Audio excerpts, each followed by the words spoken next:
I bet you can hear me now. Sorry about that. Hopefully you can hear me okay. Let me double check that. Check 1, 2. Yeah, you should be able to hear me now. Wah, wah, wah.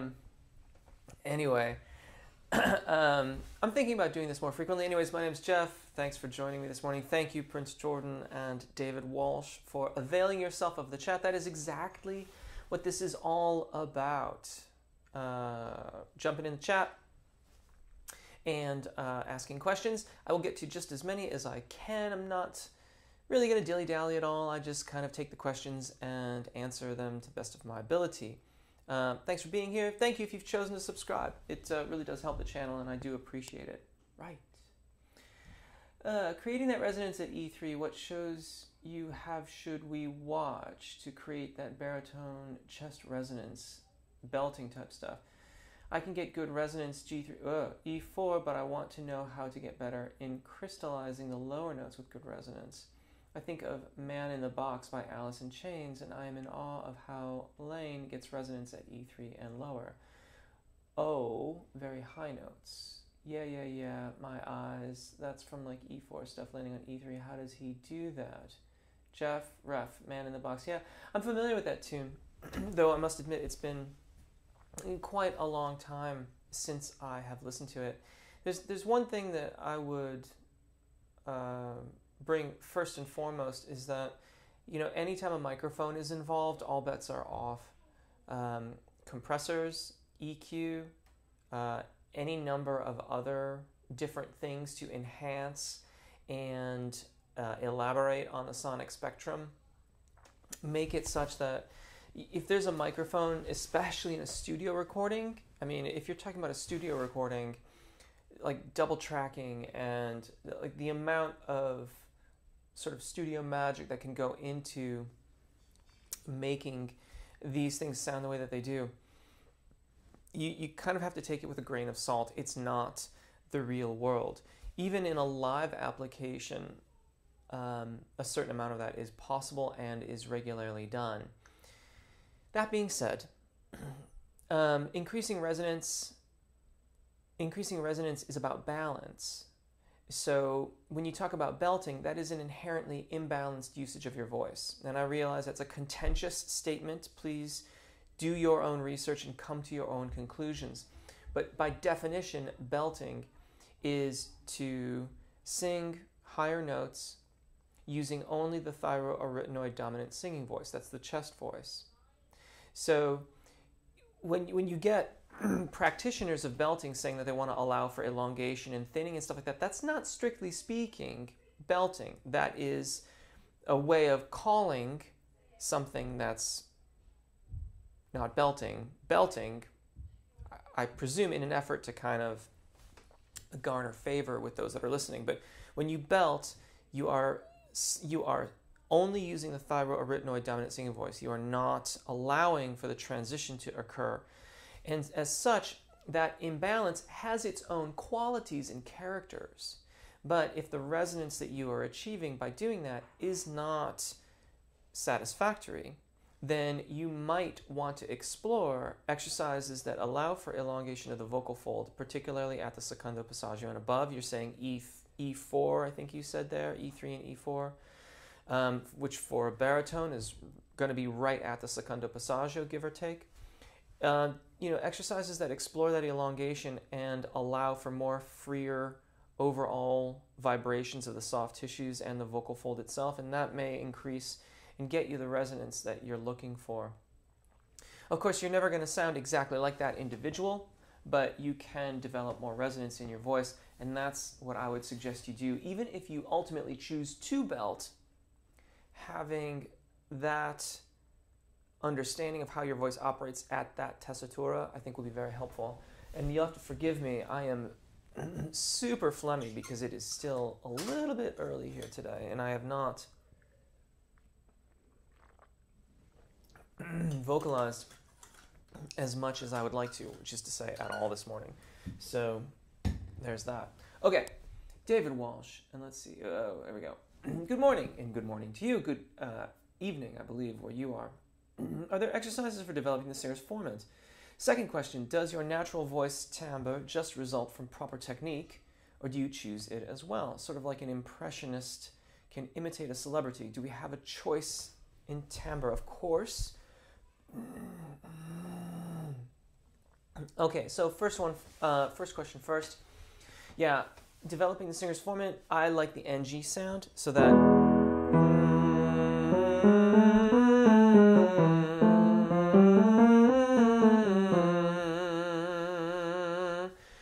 the easiest way to find that noise is to say hung and hang on the NG at the end. It is a close, my mouth is open, but my tongue is in fact forcing all the air to my nasal pharynx and to my sinus passages. And it is the interplay between that and the adduction of the vocal fold that helps us develop the singer's formant. So in the exercises, you start with that as like a closed exercise. And then you gradually allow for opening the rear of the tongue.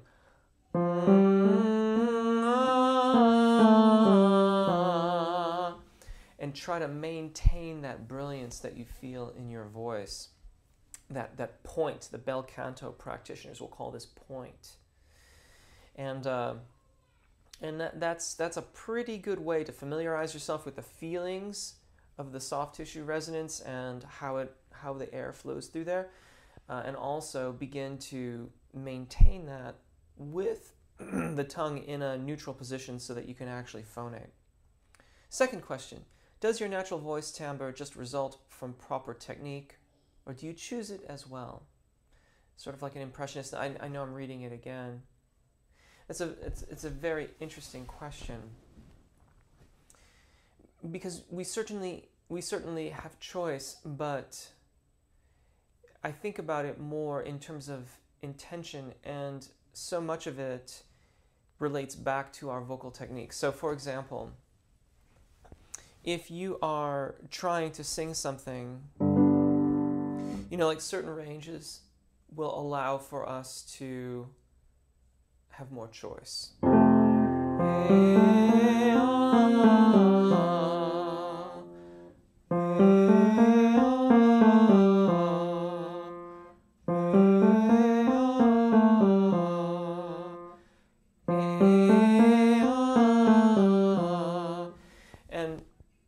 Just sort of changes, like subtle shifts in the tone quality. Mostly just the resonances in my voice I'm kind of playing with. But each one of those would cost me something elsewhere in my range. So for example, if I wanted to sing that, but I was there where I needed to go over my secondo passagio, that's going to cost me in terms of the continuity of quality across the secondo passagio. So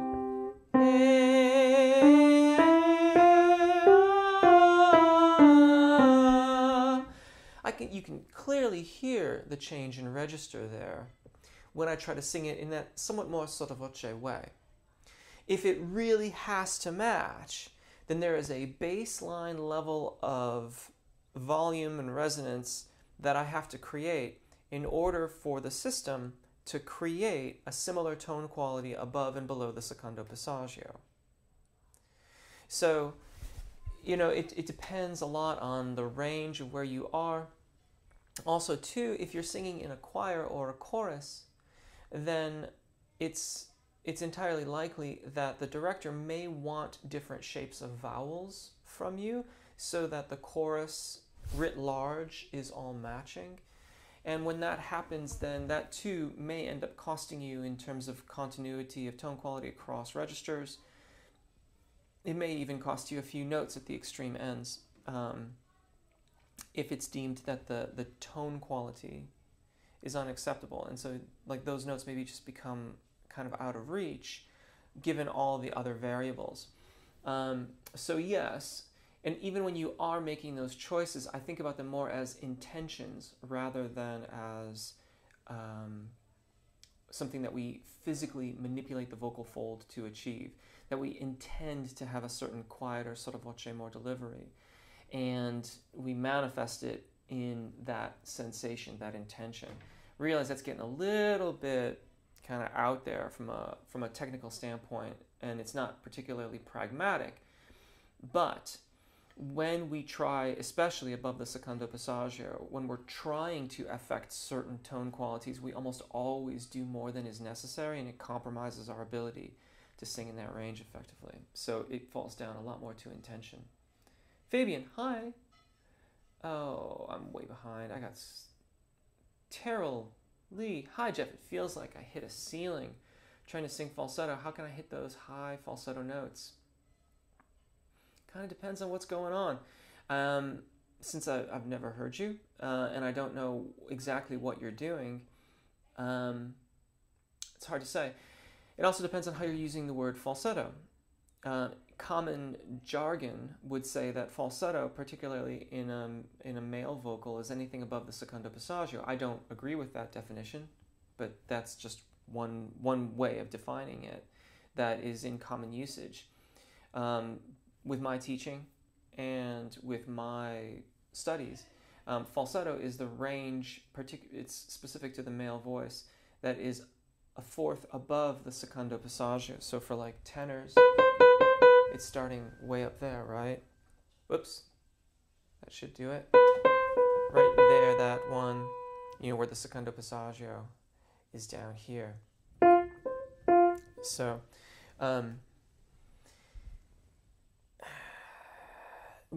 in general, what I would say is that if you are wanting to utilize that range of your voice, there is a rather dramatic change in the required subglottic air pressure to be effective. So as we continue to sing the mounting scale, you know, we start here.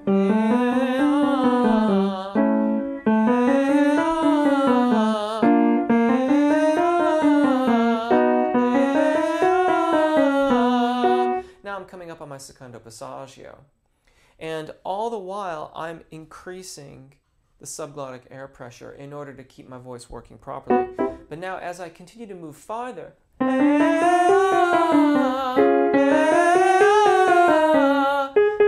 as I get here, starting to move towards my next registration event, I'm really having to double down on my, like, the solidity of my expansion and the lift of my engagement to continue being effective as I make my way up the scale. So that when I finally get into and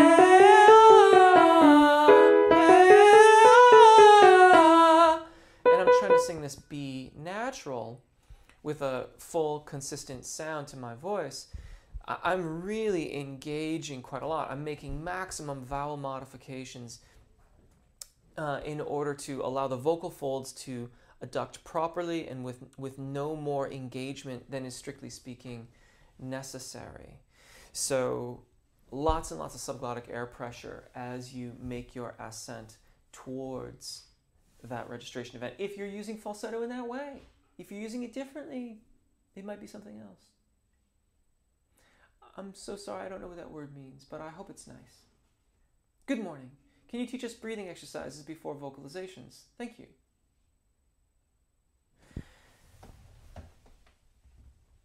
Yeah, you know, like, I don't do a lot of those, strictly speaking, like, standalone breath exercises, just because I like them integrated into the vocalizations. That being said, I can understand why you'd want them. There's a couple that are my favorites. One, and you'll find this, just saying, it is part of the breathing part, like the airflow part of my AAA method. I go through a walkthrough on expansion, engagement, and release. And a cool exercise to practice this with is, and you can vocalize the actual commands. So you can say expand, and you expand the rib cage, engage, and lift, and then it's just a hiss. And what you want to try to do there is there's no pitch, so it's not really a vocalization. It's not a vocalization because there's no pitch to it. I'm not singing. I'm just expelling air through my closed teeth. And when you do this, you want to keep the hiss the same. You want to make sure that it starts and stops very succinctly. So when I start the exercise, it's immediately there. When I end the exercise, it stops, right? Too frequently, when I hear people do this, it's something to the effect of, it's like, the tire's got a leak, and it leaks air, you know, over the duration of the exercise. No, we want it to be consistent.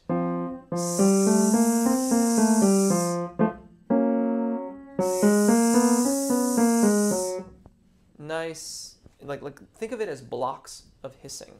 Block, take your breath. Block, take your breath. Oh, the piano, thank you. Someone mentioned the piano volume is loud. Sorry about that, folks. There we go. Hopefully that's better. I wonder why that, you know, there's like a million buttons to push down here. Anyways, that's one. The other one is also an articulator exercise, but it's also like a breathing exercise in disguise, and it sounds like this.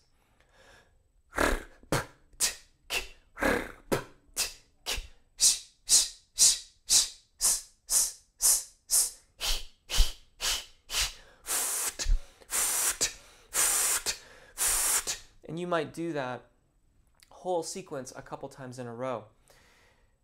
I'm breathing between almost every articulation. There's that much airflow that's occurring when I do that exercise. So those are two really, really good exercises. The big takeaways: expansion, engage, release. Like get good body geography. So you've got good kind of spacing, and you're holding your carriage the right way. And then you can get into the exercises and get the most out of them. Hopefully the piano volume is better. Thank you very much for that. I do appreciate it. Please, let me know in the chat if it's ever, or otherwise, if something's amiss. It's nice to see you too, Pearo. Hey, Jeff. Hello, Adonzo. Prince Jordan, no, this is great. I missed the specific exercise. Just work on perfect resonance and increase the energy more and more until it's off and take. That's not exactly what I said, Prince Jordan. I'm sorry. I would go back once this is over. Go back and rewatch that because it's a bit more specific than because what you've written there sort of sounds like just do it, and that's not exactly it. Your videos I watch and practice daily. Thank you. Appreciate that. Thanks for the answer. You're welcome, Prince Jordan. Saul. Hi, Jeff. You must make videos about Handel's Messiah, how to sing the songs, and warm-ups of how these complicated melismas are made. I'll take a look at it. I'm always interested in, especially for melismatic singing and ornamented singing like that. It's always really nice to review such things. Prince Jordan, this format and tongue stuff is exactly what I want to know about. Great question. Excellent. Your videos are very helpful. Thanks. Thank you. You're welcome. Prince Jordan, hormones seem to play a big part on vocal tone. Yeah, I can take it. That's true. Sleep, mood as well. What is your favorite vocal exercise? Oh. And again, please, I hope the piano's not too loud now. You know what? That's probably fine. Well, better. Check 1, 2. Okay, hopefully this is better. Short note, short breath, short note, short breath scale. Note there are no pauses. He, he, he, he,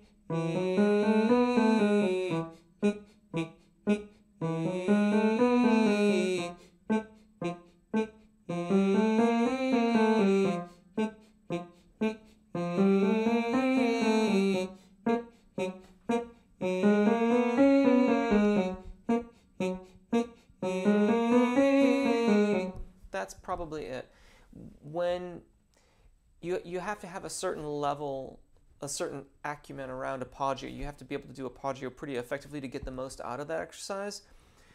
But once you do, the balancing effect of the vocal fold coupled with singing the melismatic scale just makes for a really, really very fast-paced, very beneficial exercise that balances out the action of your voice, really makes it possible to get things working so you can move through the various registers of your voice very easily. It's really, really great exercise. That would probably be one of my favorites. I know it's not a very exciting exercise. It's not like very flashy or anything like that, but it's extremely effective. And you know, you can do it too at the secondo passagio or wherever you need to. It's just a very, very effective exercise. Wally. Hi, Jeff. Where'd you go, Wally?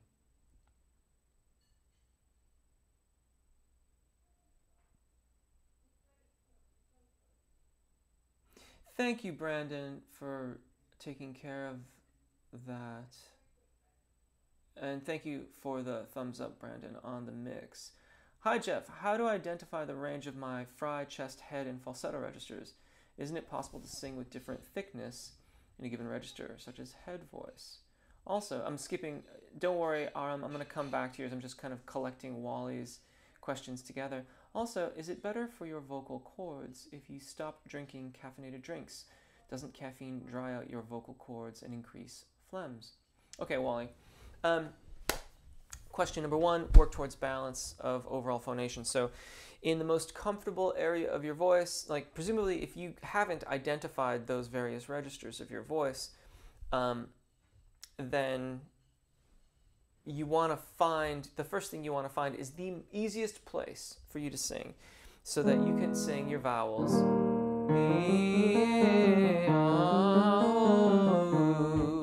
nice and consistently. Work towards vowel alignment, which is to say that they all sound basically the same in that they have the same resonances, volume, action on your voice. Once you've done that, you can begin to explore outwards from that range of your voice, going higher and lower as you wish. You will, in an effort to maintain good consistent vocal phonation, find areas where adjustments are required, where you need to make accommodations for elongation of the vocal fold to make a registration event over the secondo passagio, and that will inform you as to the locations of these pivot points that are part of having a human voice. As for caffeinated beverages, some things, you know, I mean, coffee, it's coffee. Let's call it what it actually is, shall we? This isn't coffee, it's essence of life.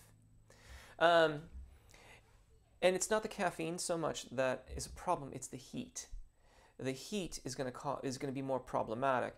So the thing is to I mean, you want to stay hydrated anyway. You want to make sure that you're hydrated in general. But I wouldn't worry so much about the caffeine as I would about the heat of the beverage, and this is just as true for teas, herbal or otherwise.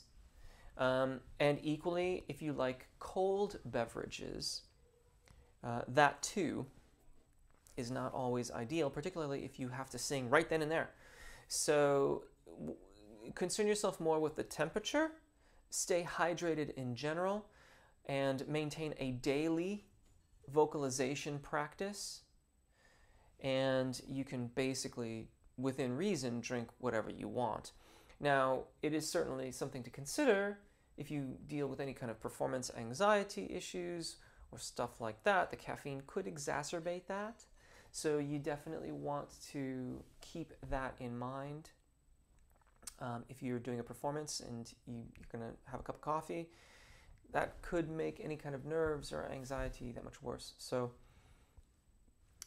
heat, cold, anxiety, stay hydrated in general, maintain a daily vocal practice, enjoy your cup of coffee in the morning or cup of tea as you see fit. Aram, how can one work on their lower range, particularly expanding it without pushing the larynx? An excellent question. Depending on your voice type, you may want to experiment with being brighter. So for example, when I'm singing lower pitches, and lower for me is anything getting down below that point on the piano, right? So one exercise that I do, or have done and teach, and I'm really focusing on being bright. And if you're new to this practice, we.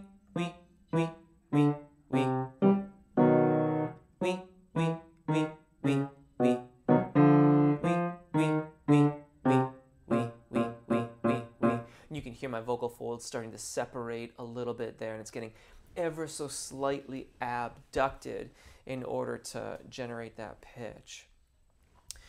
The key here, however, is light and bright. If you try to push into it, you're going to quickly have so much muscle tension around the larynx that you're not going to be able to produce the pitches. And even then, it sounds like a caricature. It doesn't sound like me at all when I do that.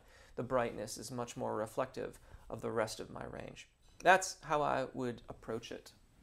Leeway. Hi, Jeff. How much time would it take to restore a voice to performance level? It depends on where you begin. It depends on what you did in the past. You know, if how long is a piece of string? The English might say, the folks in the UK. It's hard to know where you're coming from. As a general rule, if you have maintained a good vocal practice, if you, and it also depends on what your performance standards are too, for that matter. I mean, if we're talking about like open mic night, you know, where it's like the performance standards are, you know, and there are some open mics where the performance standards are here. I mean, go to an open mic in Nashville, you know, go to an open mic in LA. The performance standards there are very different from an open mic here in you know, like not here, but over in Berkeley, California, or elsewheres. You know, it's a very different thing. So, but if you're, like, let's say you've had a cold, or you've been out of practice, or something to that effect, depending on your performance practices, I would suggest to you that given 2 to 4 weeks of disciplined daily vocalizations, specifically vocalizations, not just like grabbing your guitar or piano and singing the songs that you sing, but vocalizations, 2 to 4 weeks working on that will probably get you back to what you are accustomed to. But it really does depend on why you're trying to return to performance level. I had a series of colds several years ago, and at one point I ultimately was not able to speak. Like, I lost my voice. It's not like it, you know, didn't go missing or something like that. It's just that there was so much irritation to the vocal folds, so much phlegm, so much of everything, that I really, they could not adduct in any appreciable way. And so everything came off as like a sort of aspirated whisper. And that took months for me to feel like my voice was operating pretty well. And even then, like, yeah, that was a rough one. That was a really, really difficult period. Because that's very, you know, disconcerting, as you might expect. But eventually it got back into shape, and it's fine. And, you know, it doesn't always work out that way. If you have enough instances of damage, those damages can manifest in semi-permanent or permanent ways. So you want to really, really maintain your voice. A daily vocal practice is your best vocalization, specifically vocalization. Not just singing the songs, but a daily vocalization practice is your best friend when it comes to making sure that you don't have to recover from something that's particularly bad. I hope that helps. Saul, hey Jeff, you must make videos. Yes, we did that one. Heather, you have great clarity in your answers. Thank you for the formal teaching and at the same time totally relatable and cool. You're great music. Thank you very much, Heather. I really appreciate that. I try my best to give the answers that I have found to be the most helpful in the most relatable ways. So that is a really lovely acknowledgement that I truly appreciate. Thank you. So that's gone. Amir, can you tell us how to make our own daily program for singing? Well, sure. I mean, you could do almost anything you like, in a way. It depends on your goals. Identify your goals would be the first thing, so that you know what it is you're working for. From there, break down those goals into the smallest parts that you can imagine. So, for example, like one of those parts might be to have a seamless transition over the secondo passagio. Okay, if you can already do that, if you can already sing across the secondo passagio and it sounds more or less consistent, then continuing that work is fairly self-explanatory. But if you can't do that, then you have to break it down into smaller parts. When you've broken everything down into the smallest parts that you can, at that point, I mean, honestly, you could probably find the videos on my channel that would address those individual skill sets. I have tried over the years to expand upon the palette of videos so that you can get as granular as you need to get to those specific skills to facilitate your artistic endeavors. I would say that in general, if you've got 20 minutes to vocalize, you'll make reasonably good progress over, a year for sure. I would break that down as best I could into, depending on your technique, it might be half staying below the secondo passagio and half where it's integrated. For those that are more advanced, you can go back and forth throughout most of the duration of it. That's fine.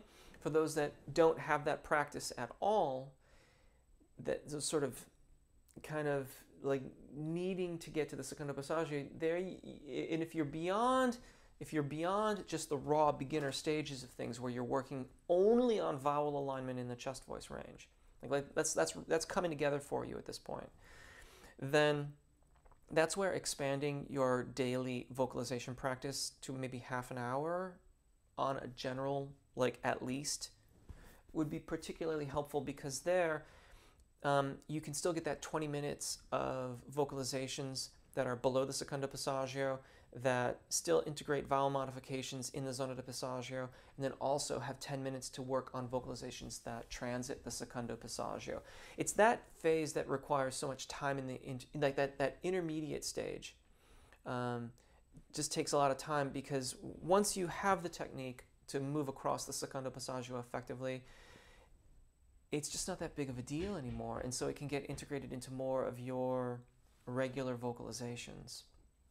So that's it. It's hard for me to be extremely specific with that without hearing you, knowing your voice, working with you, things like that. But in general, break it down, find the resources, vocalize. This is all done separate from the songs that you may be singing. So those are a separate matter entirely. Okay, it's probably going to go explode here. Let's just do that to get it over with. Okay, great. Let's find...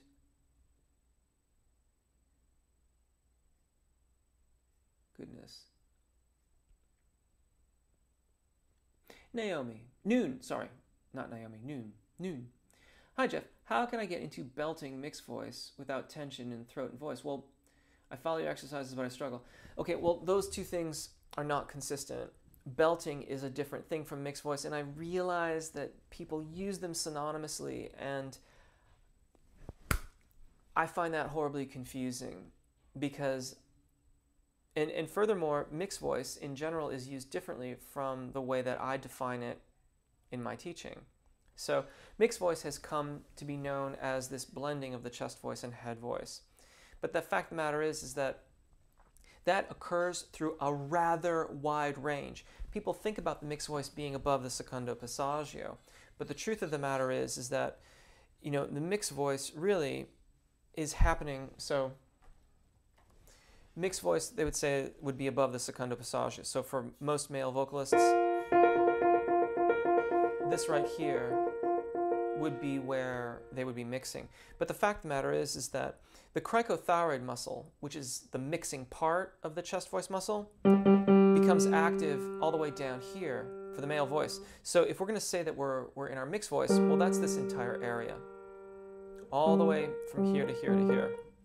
There's cricothyroid activity beginning. It's not much, but it does start, and it keeps growing and growing and growing. And here, the cricothyroid activity becomes dominant, but there's still some chest voice activity. So all of this is really mixed. But people are talking about this area, which I call cricothyroid dominant singing voice. If I were ever to use this phrase mixed voice, it would be here in the zona di passaggio, where we're making the handover between thyroarytenoid dominance and cricothyroid dominance, chest voice dominant, head voice dominant. And the thing is that if you work towards balance and you work towards smoothness, then you get the blending when you do that.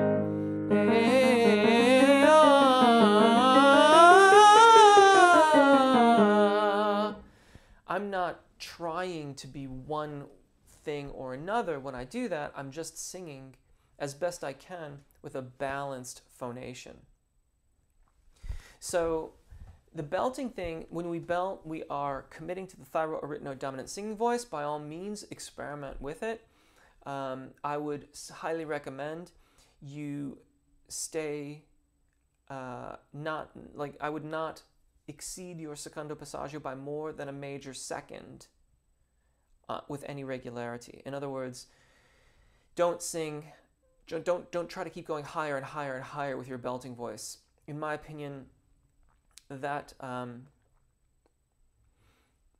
well, let's just leave it at that. Don't go more than a major second above your secondo passaggio with the belted voice.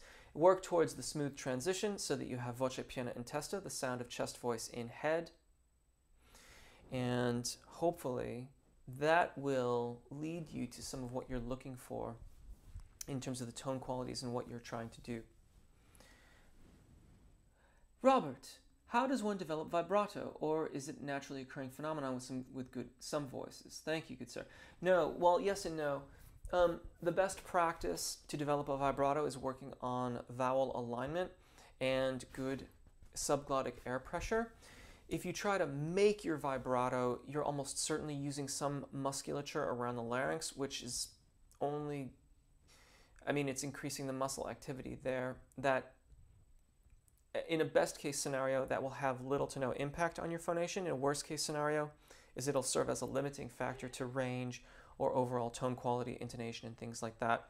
Equally, you can get a very choppy kind of vibrato when we do that.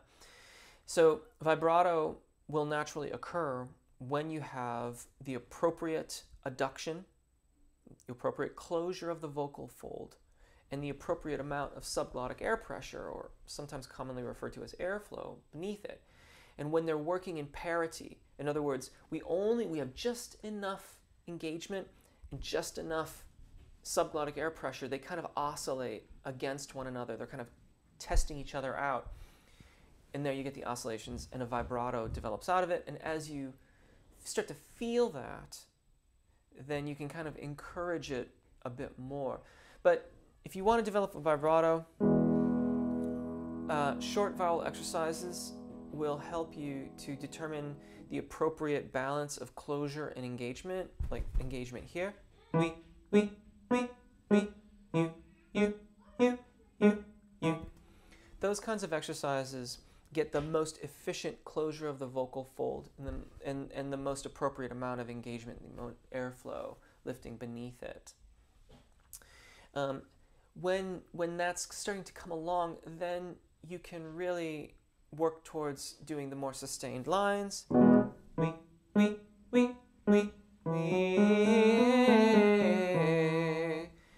And try to maintain the tone quality that you had on the short exercises, and you'll start to hear your vibrato emerge out of that. It usually starts off, speaking for myself, it started off by feeling like a certain wobbliness to the voice. Like it felt a little wobbly, but then I could feel that it was still staying together. It was wobbling without kind of splitting and getting all messy.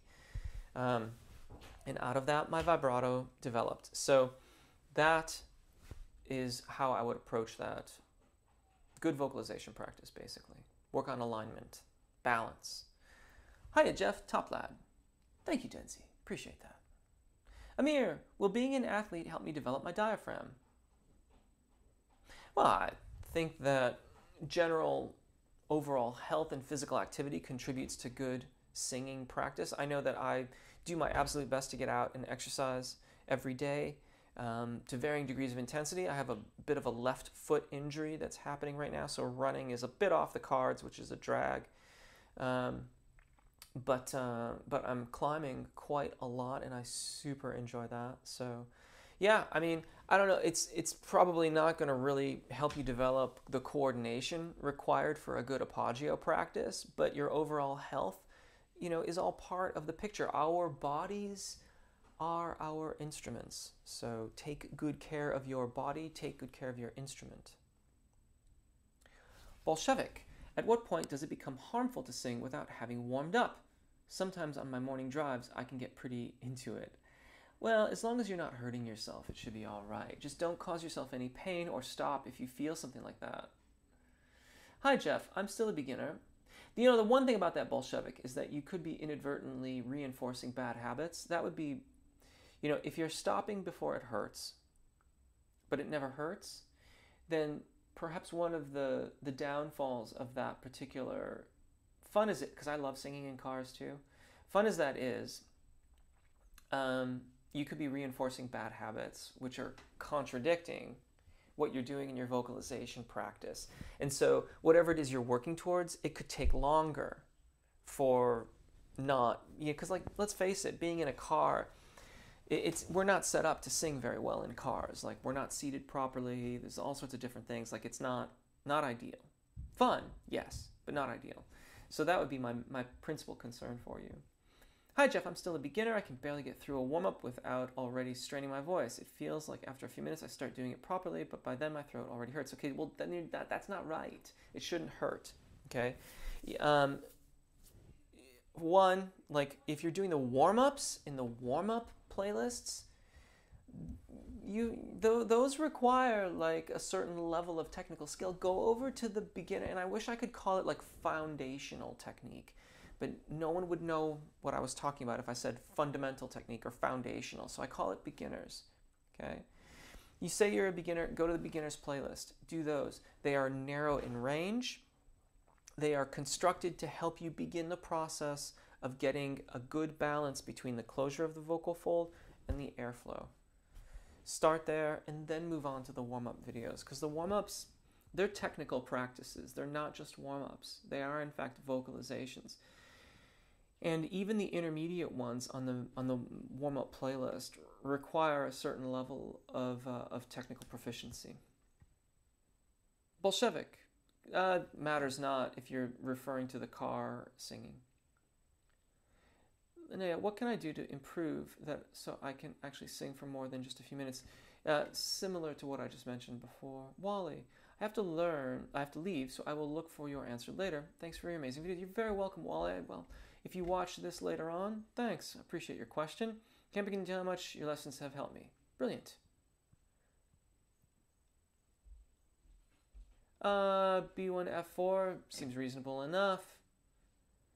Might seem like a silly question, but what is the secondo passaggio? I hear you mention it in a lot of videos, but I'm still not super clear on what that is. Thanks, Jeff. Leave your warm-ups. Hey, Addie. It's the secondo passaggio. That is what that is the actual term for what is generally called the break. I do not. I'll often do a bit of double speak where I'll say like the break, the secondo passaggio, the break, or what I call the secondo passaggio. It's the break. The reason why I don't call it the break is because there's nothing broken with our voices. That is a term that I have to assume derived out of a great many vocalists navigating it poorly, like this.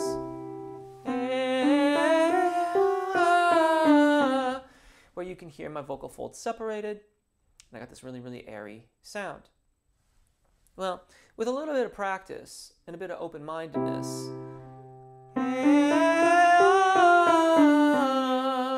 you can do something more like that.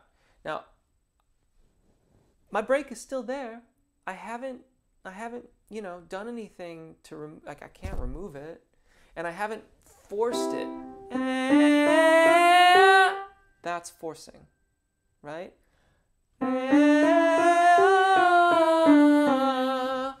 With practice and balance of the vowels, we can sing across that transition point pretty seamlessly. Certainly, people who aren't vocalists won't know what's going on. So I don't call it the break because there's nothing broken about our voices. It's the secondo passaggio, the second passage. It's a registration event, a way that it's a point at which the vocal folds change. the way that they are adducting in order to allow for elongation so that higher pitches can be sung in a consistent tone quality. Paradoxically, we have to change to sound the same.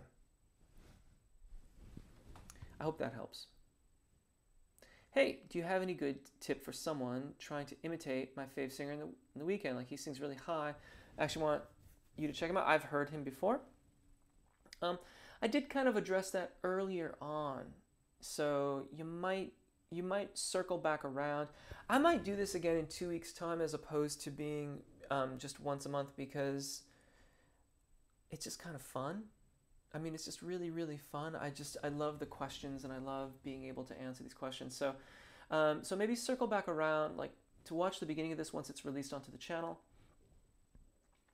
which will be once I end it, and see if, because it becomes more about intention and letting your technique do the work for you. Yeah, circle back around. And this is another question from you. I checked your video about how to sing songs. It was awesome. Thank you. Appreciate that.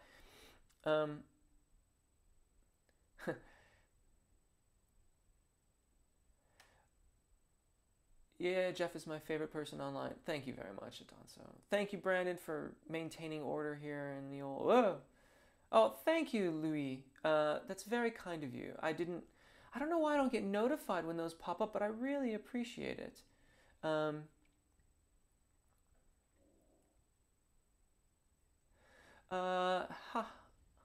Love how that reaction to coffee. It's great that you're not stuck up about doing everything perfectly. We're all human after all. Exactly.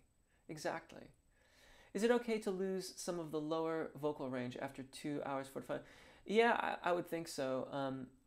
I certainly will lose a few pitches on the low end just as I begin the process of warming up, as the vocal folds become engorged with blood and things like that. Can I vocalize for 30 minutes at 4? I'm going to kind of go a little faster to try to get as many of the more comments as I possibly can. Can I vocalize for 30 minutes at 4 p.m. and jump on stage at 11 without vocalizing again? Maybe, maybe not. For me, probably not. Maybe.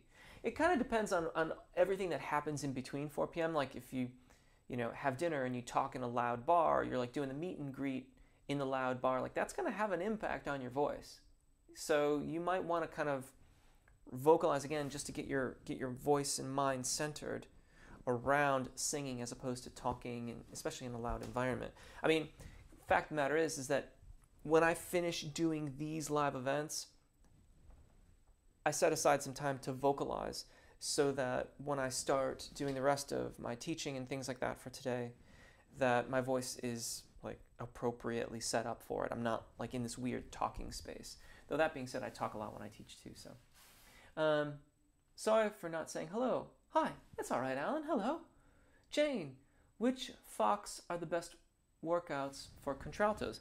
The alto range Fox adhere to the contralto range. I just use alto as a shorthand way of doing that, but they adhere to the contralto tessitura. But it really depends on your repertoire. That's the real driver. So if you're a contralto or an alto and you have range that stays in your comfortable area, then you can just use those alto videos. That's perfectly fine. But if for some reason you've got all this stuff that's way up high and it's really kind of hovering around that middle voice registration event, which is, that A flat, A, B flat area for you, then you want to make sure that you pick at least a full range one, maybe an extended range one for the contralto alto Fox, in order to make sure that you're covering the range. Alternately, you could use a mezzo video, but I would just use one that does not have full range in the title, because the non-full range mezzo videos will go to right around D5 as a general rule, so you could drop out or just do the lip trill for those. It's nice to be able to vocalize to a major second or minor third above the highest pitch in the repertoire that you're singing. So yeah, let your repertoire dictate which way to warm up. Thank you again, Louis. I really appreciate that. It's very kind of you. Yeah, coffee. Exactly. Coffee money. Exactly. Act flautista, do you by any chance have an exercise for singers to be able to sustain a note with vibrato and not slightly shift towards being flat or sharp? Something for tone stability. Yeah, there's, if you do the sustained note exercise or the vibrato video, like the sustained video, there's one on sustained singing. A couple of those are really, really good for that. The vibrato video would be good for that too, because it has a lot of sustained pitches.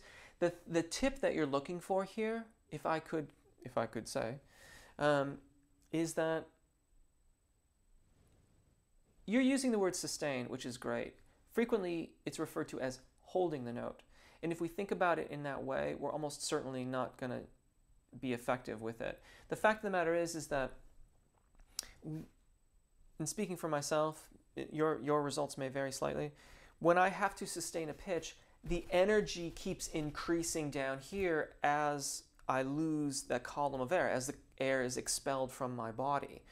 So I'm engaging and engaging and engaging, and it feels like more and more work. The analogy that I frequently use is that of a bag of groceries.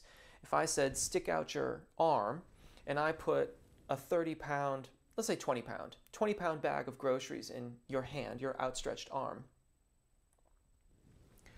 it might feel initially kind of heavy, but you'd be like, yeah, it's fine, I'm cool. But over time, it would feel harder and harder to hold it up, and nothing would change. It would just be time. And you would feel as if your muscles were working harder and harder and harder to hold it up. Well, that's how it's like for us to sustain those pitches. We have to keep the energy refreshing. We have to keep going with that. Otherwise, flat, changes in tone, stuff like that. Kyle Cummings. I'm not sure what you're referring to exactly. I'm sorry. Arnav, Jeff, my singing feels very unbalanced, unsupported. I can hit the pitches during practice, but while singing, feels like I'm either shouting or talking or singing too harsh, soft in the same song. Using the compressor fixes it to some level. Basically, is there a way to sing with compression, consistency, balance naturally? Well, that's what vocalizations are for.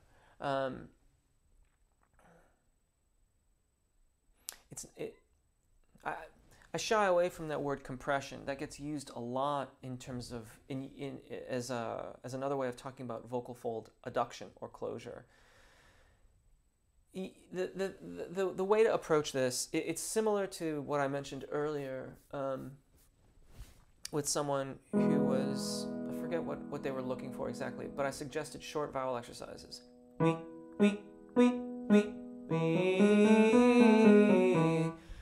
You want to use the short notes to find the most efficient vocal fold balance, and then practice sustaining it in the scale.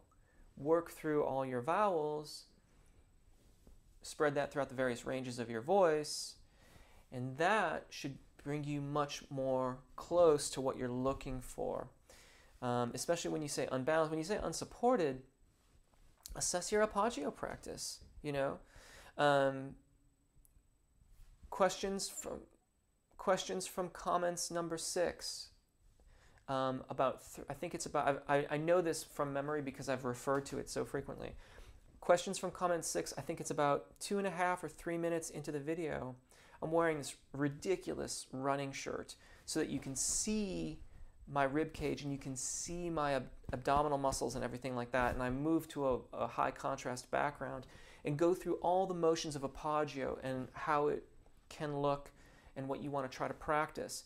Assess it. See if that's what you're doing. If you're not,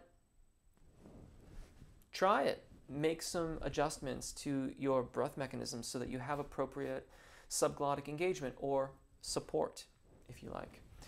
Everyone, thank you so much for being here. Thank you for your questions. I absolutely love it. I love being able to answer some questions. I'm going to go so I can vocalize and be ready for my day. I hope that you're going to get out there and vocalize and sing some songs, make some videos, make some recordings, make your art, be out there, take really good care of your voices, enjoy singing, and I'll see you again. Bye.